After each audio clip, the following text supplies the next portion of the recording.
Hello listeners! First of all, thanks to all the people that listened to the first podcast and commented.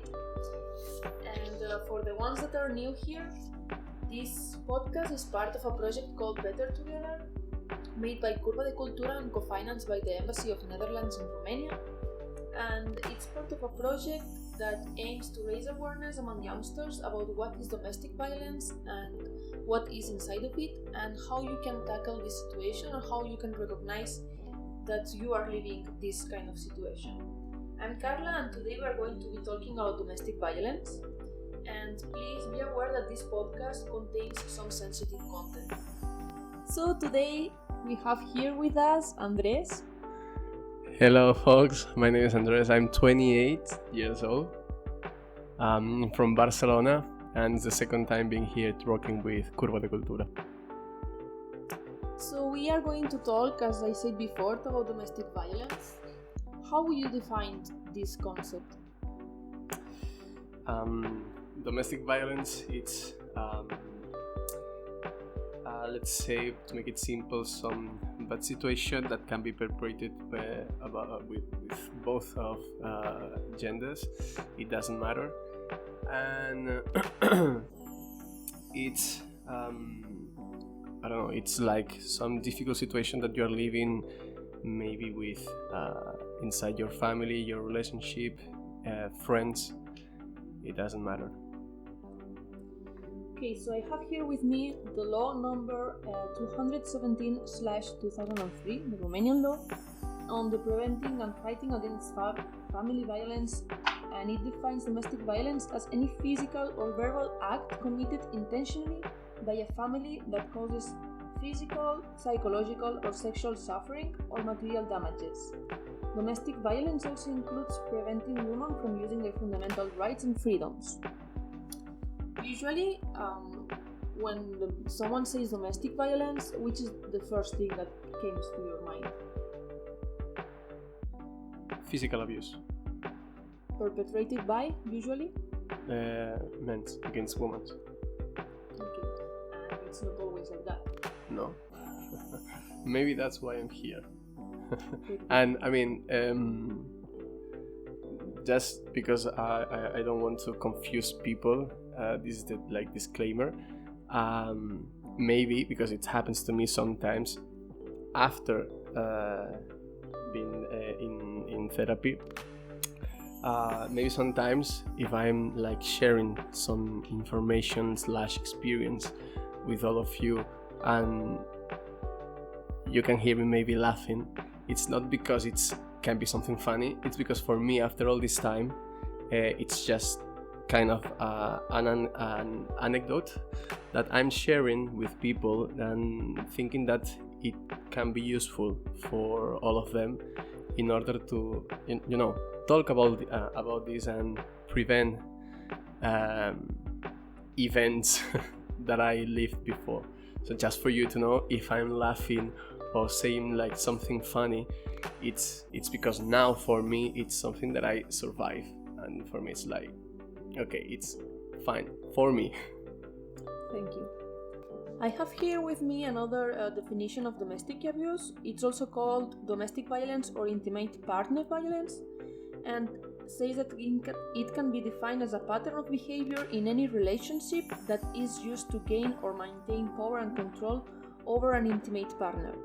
Abuse is physical, sexual, emotional, economic, or physiological actions or threats of actions that influence another person, and this includes any behaviors that frighten, intimidate, terrorize, manipulate, hurt, humiliate, blame, injure, or wound someone.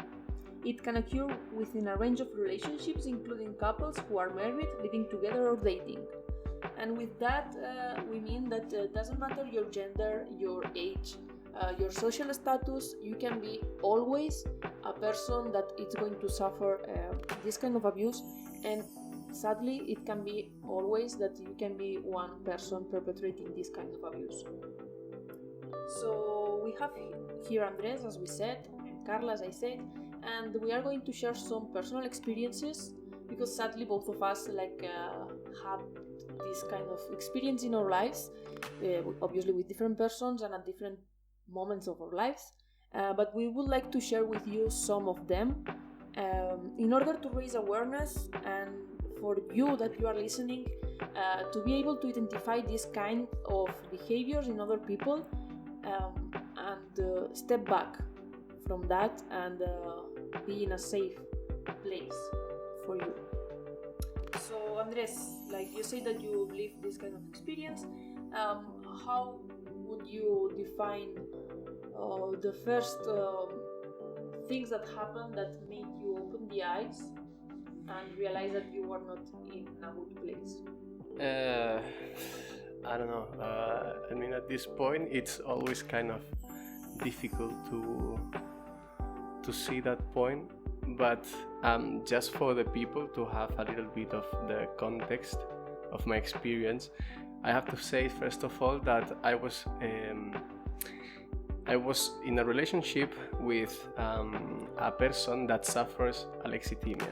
So just to do it quickly, alexithymia is like some mental condition which is like not expressing or feeling, as indicate it's consists of the difficulty of feeling, like recognizing or expressing emotions, which is what was kind of hard during all the relationship.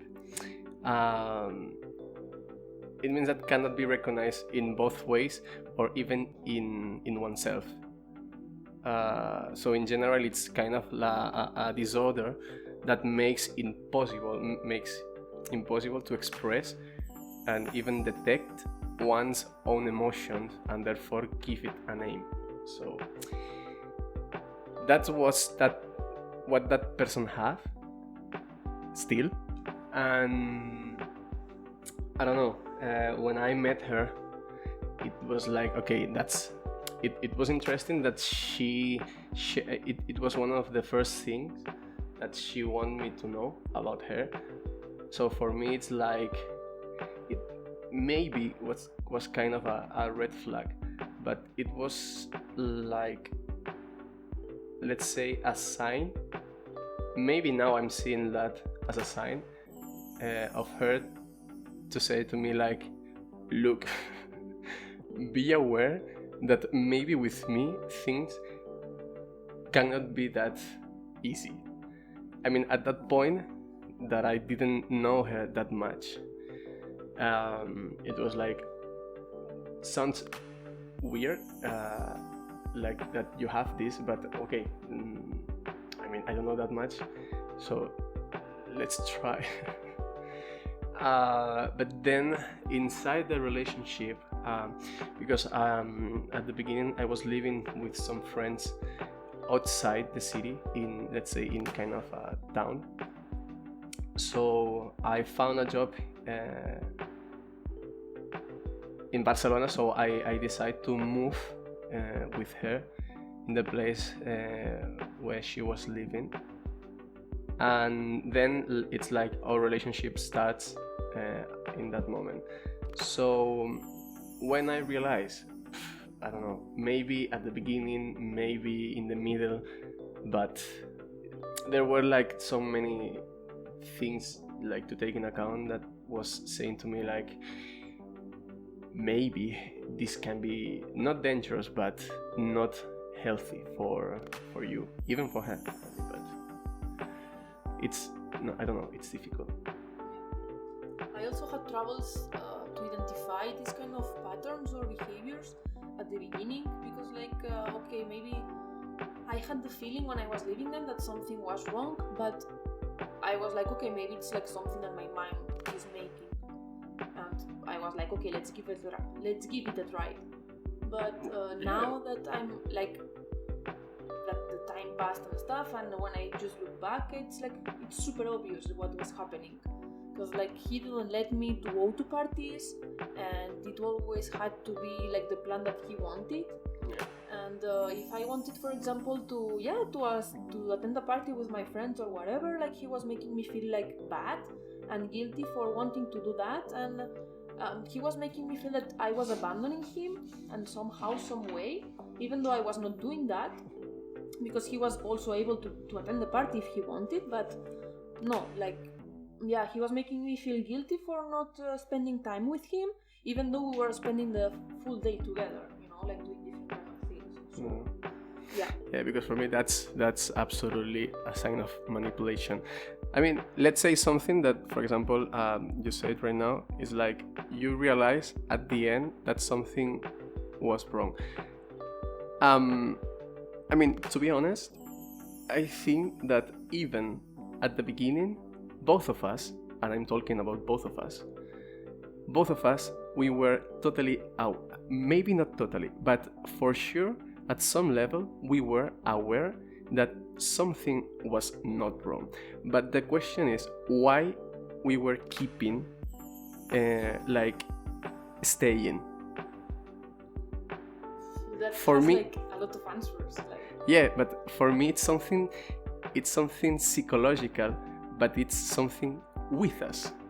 Yeah, of course. So it's like in this kind of stories, even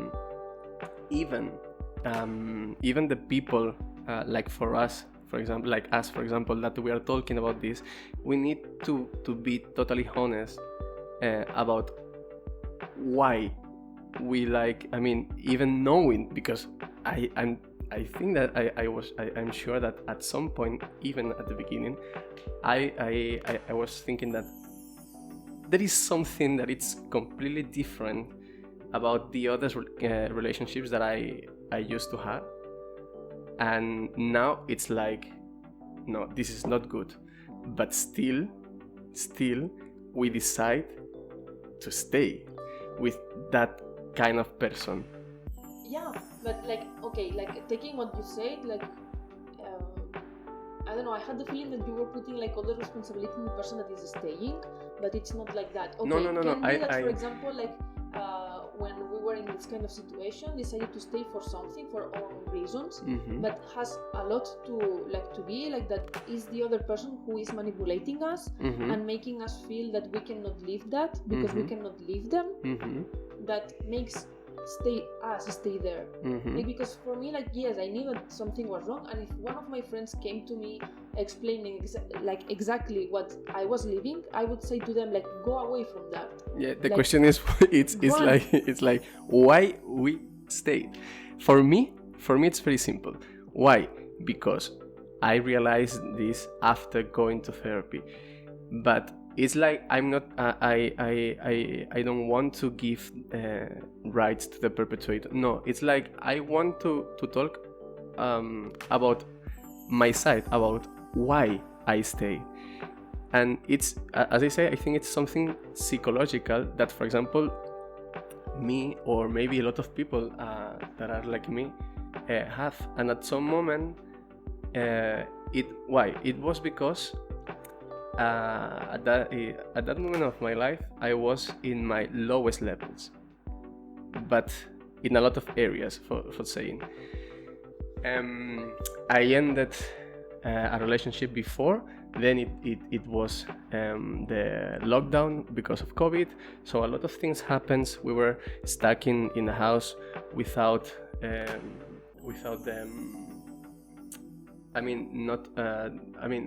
Without the connections, the feelings with other people, and then something happened, and I met this person. But for example, something deep,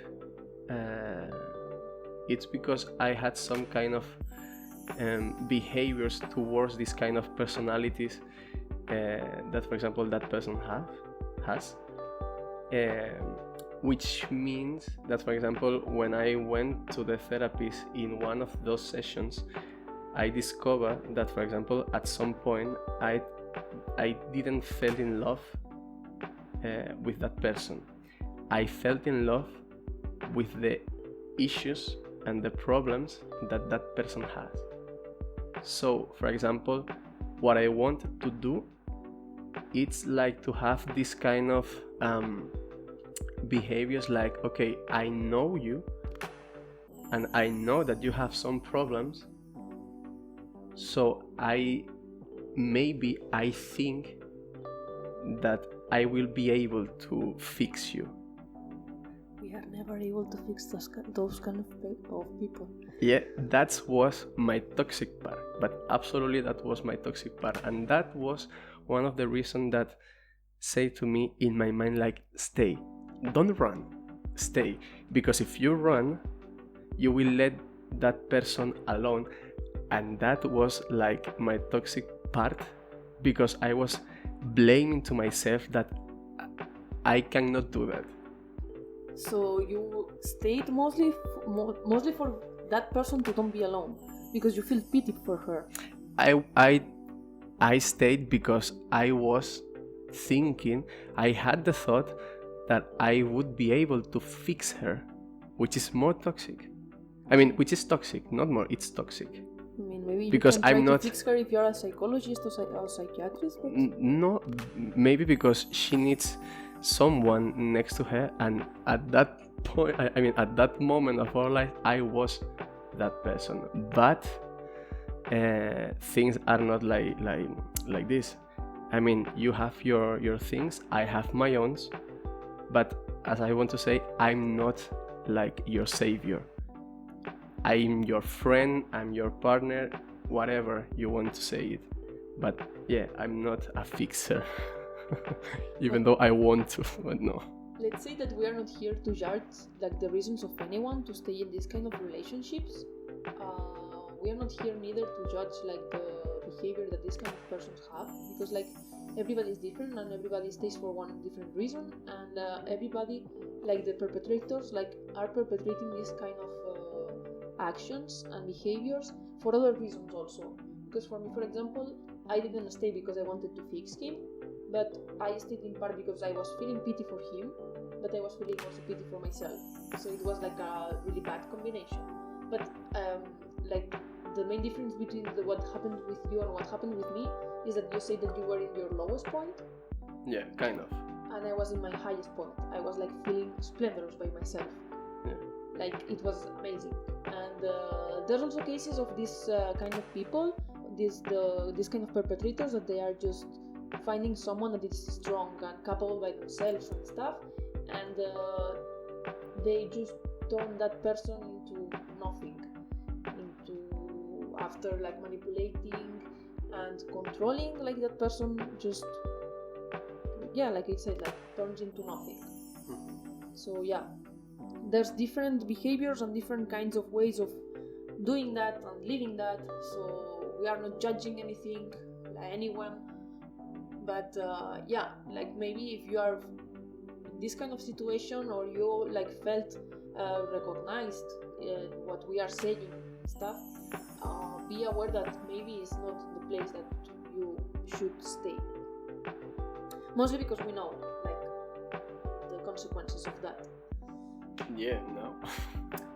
Yes, sadly we know. So which were another kind of red flags that you, when you look now back, you like see now super clear, but not when you were there? Because this happens also, like you are starting to be things clear once you are out of there. Also for people outside of your relationship, it's going to be easier to identify this kind of behaviors and patterns, but not for you once you are inside.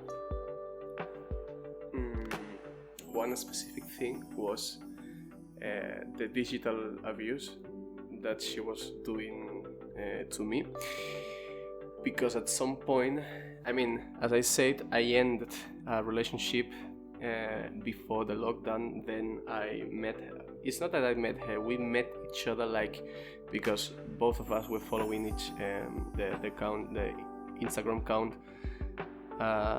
of each other. But the thing is that before the lockdown, I was working, and one day I received an inbox in Instagram. So at that moment I was like handling the end of one relationship that I had before. And for example, when we were allowed to go outside, you know that, for example, sometimes, or maybe, well, yeah, sometimes you have things that belongs to the other person. So we were talking like, okay, maybe we can plan one day to you come to my place, or maybe, I don't know, met at some point in Barcelona, and then, you know, to exchange things. Because, for example, I had his bass and his big speaker for playing the bass. So yeah, I mean, I put all these kind of things in my car and then go to her place. And at this point, I was talking with my ex, and then one day she said, like, she knew that I was with my other ex. And the thing is, like, she was like controlling via GPS where I was all the time. And why? Because, for example, one day I went to her house, and just because I connect my phone to his router, so she has, I don't know, some tools in his PC just to track my location. So since that day, she was totally in control of where I was moving and this stuff, which is creepy. But yeah, and then I realized, well, because then was a big discussion about that, and I was like, dude, what the fuck? Why are you doing that? Yeah, absolutely. It was a red flag. I mean, for example, at that point, I knew that was absolutely a mistake. But as I say, I stay. I stay because I thought that these things. Which another red flags are inside digital abuse? I would say if someone, your couple or partner or however, asks you for your passwords of your social media, like, why? No one has to have them. Like, I mean, if you want to share them, okay, but be aware that when you share them, like, that other person is going to control you. I mean, at that point, I think that she never asked a password for me, because since she's like kind of hacker, she doesn't need to ask me. It's like, okay, I have this, which is like all the things that I need to hack you. Fuck off. I don't need anything else. I have my tools. I have your ID, so that's it. I can be inside your phone. For other people, it can be like that also. Yeah. For me, red flags that were inside my relationship regarding digital abuse was when he was like getting super pissed when I was talking in the phone with my friends. I have to say that I'm not from Romania, I'm Spanish, so that means that mostly all my friends are in Spain, so the phone is the only way that I have to communicate with them. And he was getting super pissed and making me the law of silence every time that I was talking with them. So after I talked with him, he could spend like perfectly 2-3 hours without talking to me, and making me overthink, like, okay, I did something wrong, I did something bad. But yeah, that was one of them. And I think that he didn't control, I don't know, maybe, who knows. My social media and stuff, but yeah, it's also a possibility. And I'm talking about the law of silence. There's also another kind of things that perpetrators usually do in order to control yourself and make you feel guilty and stay there. That it's ghosting. It is super common right now, also among youngsters and also among adults. When it's like just totally disappearing from the map from one day to another without saying anything, which is like really bad, to be honest. At least, like, if you're disappearing from the map, just tell that person, like, look, I don't want to continue with the kind of relationship that we have, even though if it's friends, like family or whatever, like, just like goodbye. And another one is gaslight. That this also happened to me. I don't know if it happened to you. But at some point, he started to say that no, I didn't say that. No, I didn't do that when he did it. And they are saying it that with that conviction that you ended believing them and asking yourself, like, okay, maybe it's true. Maybe, like, I just imagined that, like, you know? Mm-hmm. And for me, this was horrible because, like, after, like, once you are out of there and you think, it's like, no, it was like that. He said it, he did it. You know, it's horrible to feel like that your partner, that who you trust, and it's making you feel like that. It's like horrible. Yeah, I mean, about ghosting, she didn't ghost me. But the thing is, because of that relationship that we had, I ghost to my friends, even to. That's also what happens. Like, that person is manipulating you at that level that makes you feel guilty or makes you feel bad every time that you are meeting your family, your friends, someone that is outside your own circle, like you want that person, and this is also a way of controlling. It's super bad.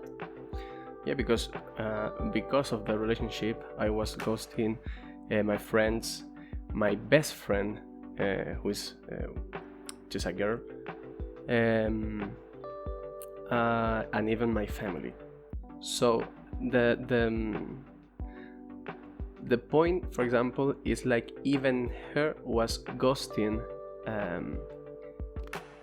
own circle of friends, which was like that's why I have the feeling that I was stuck like 1 year in that house living with her, because even she doesn't want to, for example, go outside, even, I don't know, like enjoying to walk, or I don't know, whatever.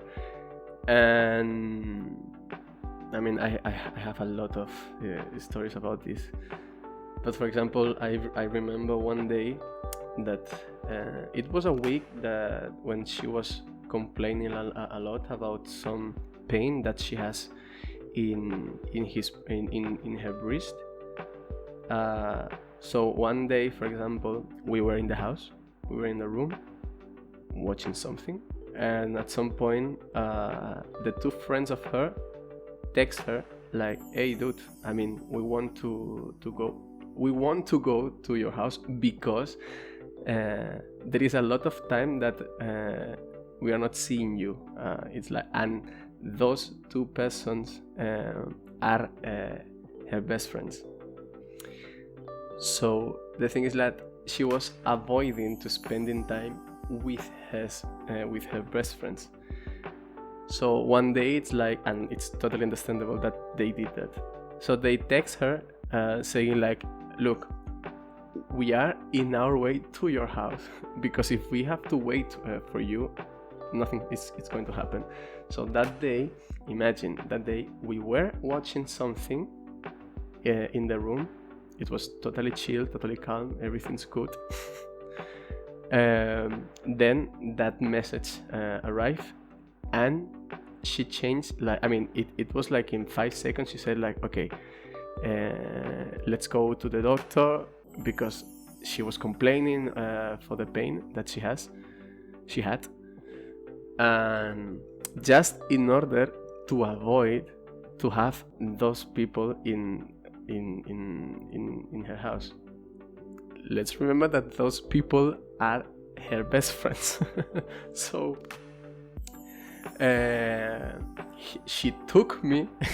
We went to the doctor, and there she texts them back like, look, maybe it's not a good day because, you know, the thing that I have in my breast, it's so painful, so that's why we are now in the doctor, so maybe it's not blah blah blah blah blah blah blah blah. But the thing is that those persons know her so much, so they were like, okay, but it doesn't matter, I mean, you are now in the doctor, so we can wait outside.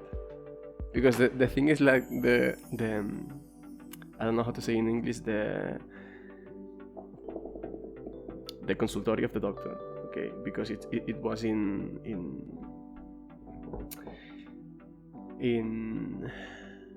yeah, like the doctor, like here it's like a small building and stuff.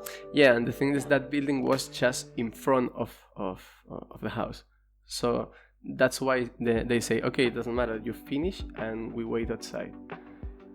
So we finished and yeah, both of them was waiting in our door. So at the end it was like, okay, even though I'm trying to do this, in the end they were waiting for me.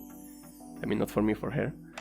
And yeah, at that day it was something that I saw and I was like, how bad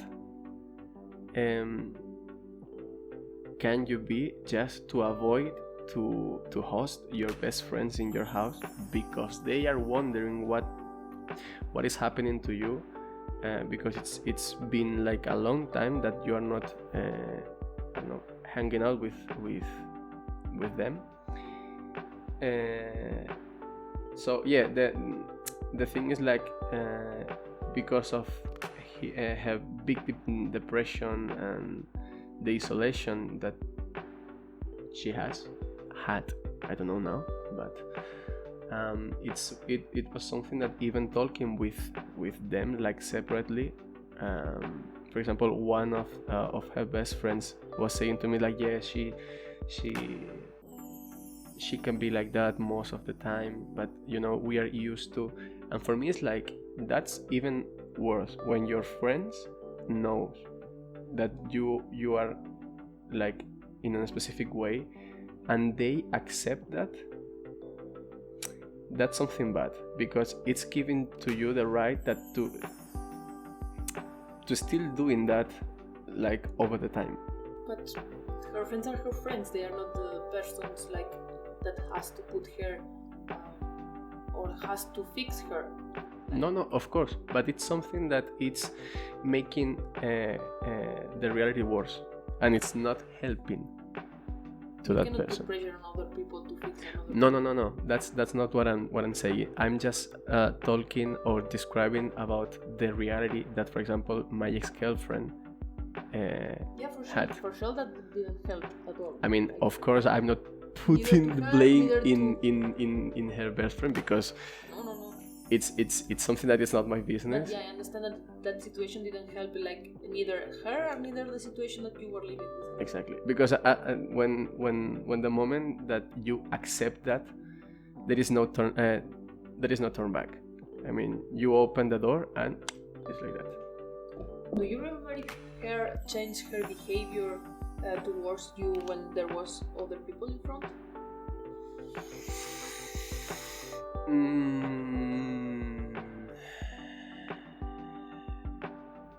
It's also something that used to happen like in front of other people. Everything is perfect, nothing is wrong, your relationship is amazing, but once you are like at home alone, it's totally different. Now the thing is that she didn't do that towards me. Maybe she did that because her condition, you know, her mental condition. As I said, she has alexithymia. So the thing is like, I didn't have this kind of things, for example, this kind of behaviors in that relationship, because I mean, she was struggling with a lot of things. But for example, let's say that she was in a very, very, very, very bad situation, like emotionally, I mean, a lot of things, a lot of inputs. And when we used to have some parties in the house and a lot of people came, of course she changed her behavior, but not towards me, it's towards the other reality. Okay. Yeah. Also be aware that we are talking about different kind of things, and as we said at the beginning, that when people talk about domestic abuse or domestic violence, the first thing that comes to your mind is someone hitting someone else. this doesn't need to be or doesn't have to be like how it ends. The physical aggression usually is the last step of this kind of abuse, and hopefully if you feel that what we are saying has meaning for you, that you feel that you are living these kind of things, you can go away from that before the last step. Hopefully and thankfully I didn't have to leave the last step. I went away before that, and a lot of people does this also, and a lot of people stays there because they don't have any way or how to go out from there. And be aware of that there's a lot of different things, and small abuse or big abuse inside the domestic abuse that doesn't really have to be physical one. There's a lot of things that we've been talking here about now. And we are going toward the end, which was, Andres, like something that made you open the eyes and say that's enough. Mostly the warnings of my family, because at some point, mostly my mom, because as I said, I was in my lowest levels when I met her, because I was ending a relationship, because in the COVID period we lose our grandma because of the COVID. So it was a lot of bad things that I was been through. And for example, when I started to date with Cristina, I think that my family was the first one that wanted to warn me, like, but you know, in this like soft way, like just asking like, are you good? Are you eating well? How I don't know how is the work and this stuff. It was my family. Then was my closest friend as my best friend. But yeah, I think that the thing that helps me the most was going to therapy, because it was a very huge and powerful process when I discovered a lot of things, not only of the relationship, even with me. Yeah, it's the magic of therapy. So yeah, in order to solve some inner problems that I had, I took the decision to say, okay, maybe I need to talk, maybe not with like a friend, best friend, maybe with some professional. So that always helps. Yeah. For me, I think it was one day that I didn't went back home to sleep because I was hanging out with some friends, and it was still the curfew. So when I realized which hour was, I couldn't go back home. So I stayed to sleep at my friend's place, and the next day when I arrived home, he made me sit in the kitchen, and he started talking to me like I had like 5 years old.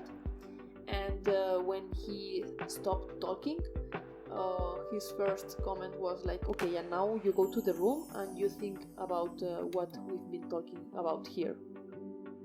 And that was super wow for me, like, are you for real? Like, I don't have 5 years old, I did anything wrong? So yeah, that was my, as in Spain we say, la gota que colma el vaso, like the drop that fills the glass. I also had like friends and co-workers that were telling me like, you're not in a good situation. That also helped me a lot. And that also helped me a lot, the fact that they were still there and they were not leaving, even though like I was going back always with the same kind of problems and talking about the same, because I was not feeling good, and they always were there to listen to me and to support me, and I'm really thankful for that, because if not, I don't know how much longer I would have been stay there. So yeah, it's something really important. If someone comes to you telling you that is living this kind of situation, please don't leave, stay. Even though I know that it's super hard listening to your friends or family that they are living that and seeing that they are staying there, please stay with them because they need you. Maybe they don't realize it and they are not aware of the kind of situation that they are living, but they need you. So please stay. Yeah, I think that, for example, my best friends, my best friend or my friends did it very well because they never push me in some kind of situation like I was saying something like I don't know, some bad comments that maybe conditions to my way to perceive the things that I was living. But I think that, I mean, for me, one important thing that I want to share with all the people that want to hear this, to listen this podcast is, of course, the first thing is listen and don't judge, because very important, because these things can happen to all of us. Be aware that, as Carla says, those people who are suffering this kind of scenarios, for sure they need attention, comprehension, to be listened, to don't feel that they are being judged.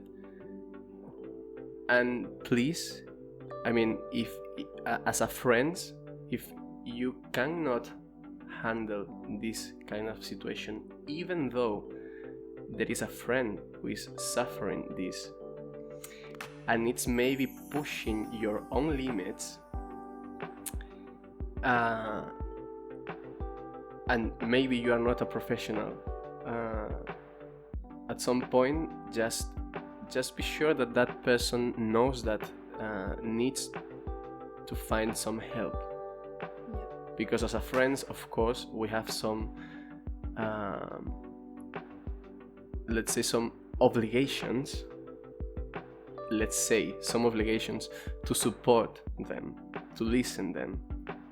But I think that the best things that we can do is at some point say, look, I think that the best that you can do is to go to therapists, to talk with some professionals, because it will be the best for you. Of course, your mental health always goes first. So if you think that, as Andrea said, that you are in the limit, you can also tell to that person, like, look, I cannot handle this anymore, but I'm still here, you know. And yeah, therapy is always one of the best choices for everything and for everybody. Yeah, and it's not leaving them, it's helping them in other ways. So we are reaching the end of the podcast, and I would like to say that if you feel like you are in this kind of situation and you need help or to talk with someone, please check the description box of the video, because you will find there some links and some hotlines where you can talk and call 24/7 in case that you need to talk with someone and in case that you need help. So I hope you like this podcast. We know that we shared a lot of information. Hope we didn't bother you, and hope you find it useful. Also, in case that you are living this kind of situation, or that you are seeing someone living in this kind of situation. And don't forget to ask for help. And see you next month in the next podcast. See you guys. Bye. Bye.